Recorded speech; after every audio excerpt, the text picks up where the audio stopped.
पूज्याय राघवेन्द्राय सत्यधर्माय कामधेनवे so hi hello welcome back to my YouTube channel. ಇವತ್ತಿನ ವಿಡಿಯೋ ಏನಪ್ಪ ಅಂದರೆ ನನ್ನ ಮೊದಲನೇ ವಿಡಿಯೋ ಆಗಿರೋದ್ರಿಂದ ನನ್ನ ಇಂಟ್ರೊಡಕ್ಷನ್ ವಿಡಿಯೋ ಆಗಿರುತ್ತೆ. ಪ್ಲೀಸ್ ಎಲ್ಲರೂ ಸಪೋರ್ಟ್ ಮಾಡಿ.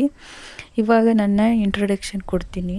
ನನ್ನ ಹೆಸರು ಸುಮಾ, ನನ್ನ ಹಸ್ಬೆಂಡ್ ನೇಮು ರವಿ ಅಂತ. ಸೊ ನಾನು ಯೂಟ್ಯೂಬ್ ಚಾನಲ್ಗೆ ಸುಮಾ ರವಿ ಅಂತಲೇ ಕೊಟ್ಟಿದ್ದೀನಿ. ಎಲ್ಲರೂ ಸಬ್ಸ್ಕ್ರೈಬ್ ಮಾಡ್ಕೊಳ್ಳಿ. ನಮ್ಮೂರು ಕಲ್ಪತರುನಾಡು ತುಮಕೂರು. ನಿಮಗೆ ಯಾವ ಥರ ವೀಡಿಯೋಸ್ ಬರುತ್ತೆ ನನ್ನ ಚಾನಲಲ್ಲಿ ಅಂತಂದರೆ, ನಾವು ರೈತರಾಗಿರೋದ್ರಿಂದ ನಿಮಗೆ ಅಗ್ರಿಕಲ್ಚರ್ ಫಾರ್ಮಿಂಗ್ ಬಗ್ಗೆ ನಿಮಗೆ ವಿಡಿಯೋ ಬರುತ್ತೆ. ನಾವು ಯಾವ ರೀತಿ ಬೆಳೆ ಬೆಳಿತೀವಿ, ಆಮೇಲೆ ಅದಕ್ಕೆ ಯಾವ ರೀತಿ ಔಷಧಿ ಸ್ಪ್ರೇ ಮಾಡ್ತೀವಿ, ಗೊಬ್ಬರ ಹಾಕ್ತೀವಿ ಅನ್ನೋದನ್ನು